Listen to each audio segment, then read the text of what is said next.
Rocks D Xebec was hiding right underneath our noses this whole time. If there's one thing I learned about One Piece, is that there's always a hint or Easter egg lying around. So, who is Rocks? Well, if I told you who I thought he is, I can guarantee to you that you would not believe me. So instead, I will bring you through the thought process that helped me come up with my hypothesis. So this picture is the first time we get to see Rocks and his pirate crew. Also in this picture, we get delivered the information that Big Mom, Kaido, Whitebeard, and other important figures were part of that crew. Also, I want to point out how this picture has falsely accustomed Rocks with being short. Remember, Big Mom is over 28 feet, Kaido is over 23, and Whitebeard is over 21. From this picture, I would suggest that Rocks is probably around Blackbeard's height, which is around 10 feet, which is not small at all. Moving down 2 panels, we get Sengoku that shares 3 valuable pieces of information with us. The first one being that the Rocks got along terribly. Now, this will be important later, so keep that in mind. The second one is that Rocks had the ambition to be king of the world, and the third one is that he opened hostilities directly against the world government that spanned the door for terrorist organization. Phrases like hostilities against the world government and terrorist organization remind me a lot of how the Revolutionary Army operates. That makes me believe that Rocks could have been a strong influence on Dragon. And this is the moment that I connected my first dot. Sengoku then explains that the world government was trying to cover up all the little deeds that the rock pirates were doing, but it was very hard because they were just so powerful. Sengoku here continues to explain how 38 years ago, the rocks met their fateful doom and were wiped out. Now, and this is important, all this information was received through a news report. This means that there is no official government document that describes the precise events that happened in the God Valley that day.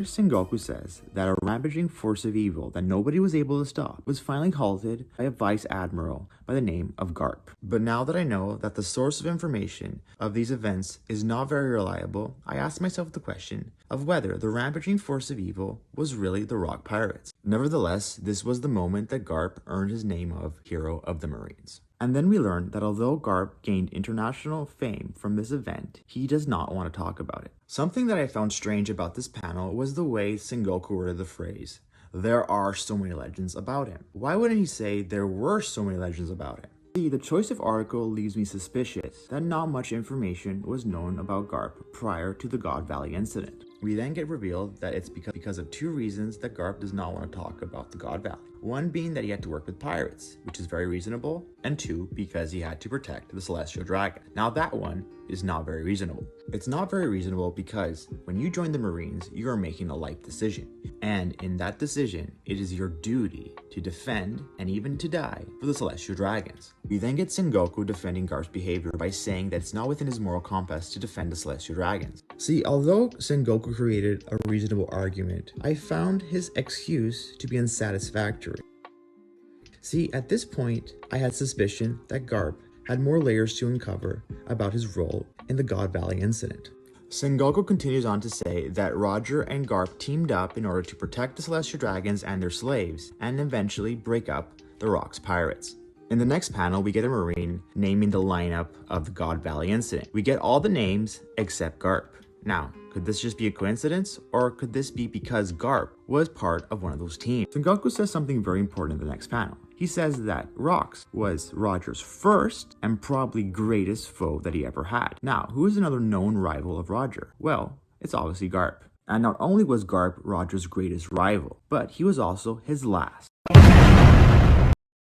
And then we get revealed that Rocks too is from the D clan, although he's not alive to tell the story. So, what are the connections between Garp and Rocks? Well, for starters, both have the initial D in their name.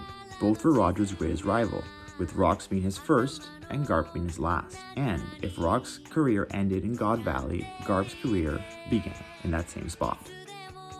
In order to understand more about the origins of Rocks, we have to understand more about the God Valley, and especially its location, even though we do not know where it is because it's been erased from the annals of history.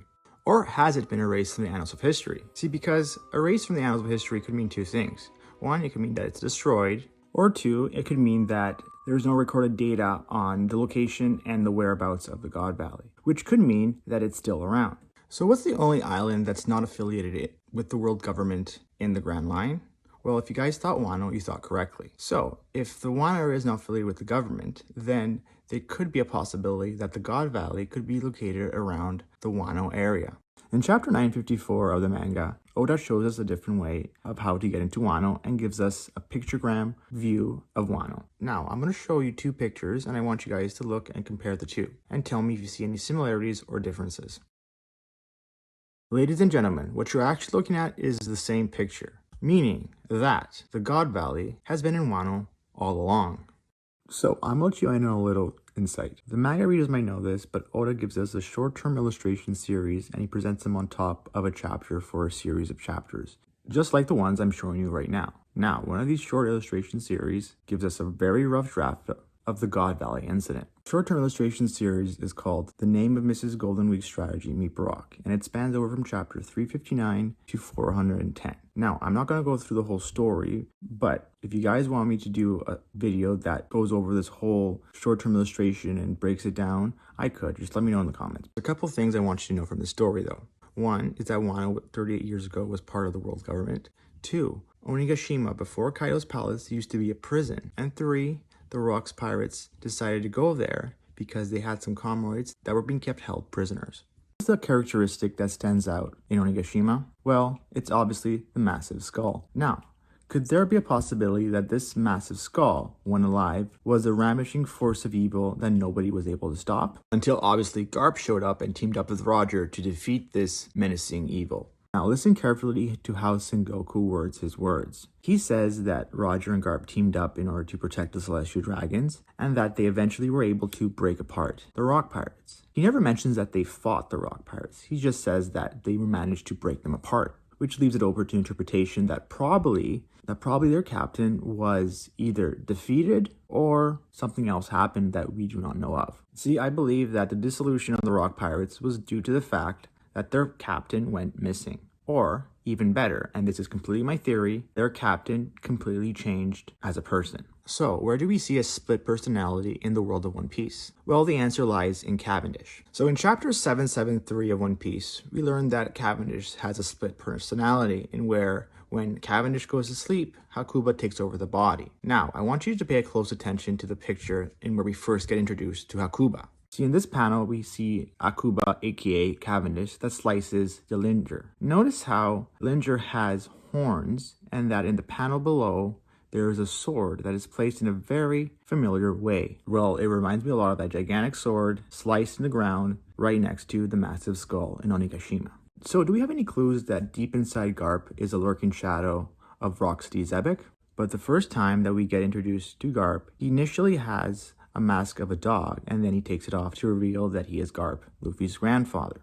Now, this could be a coincidence, or it could be a subtle hint that Garp indeed does have two personalities. In a different panel, we get Luffy and Garp arguing about how Luffy became a pirate and where Garp wanted him to be a marine. This could be another subtle hint of how Garp's two personalities clashed, and where Rocks wanted to be a pirate and Garp's wanted to be part of the Marines. Also, in the cover of volume 45, notice how Garp is in the middle of all the Yonkos, and Luffy is coming out just like a jack-in-the-box. Luffy coming out of the hole could be a reference that Garp has a lurking legend within him, and the Yonkos surrounding Garp could be another nod to how Rocks surrounded himself with future Yonkos. Now, suppose this is correct and Garp does have two personalities. My question lies on whether this trait is exclusive to Garp or whether this is a trait to the D clan in particular. See, because while I did my research for Garp, I decided to compare and contrast chapter 431 and chapter 957, which is when we first get introduced to Garp and when we first get revealed about the Rocks pirates. Going through the whole chapters, I did find a lot of subtle hints and cues, but two pictures that came out at the same time grasped my attention. I'm talking about the two headshots of Goldie Roger and Monkey D. Dragon.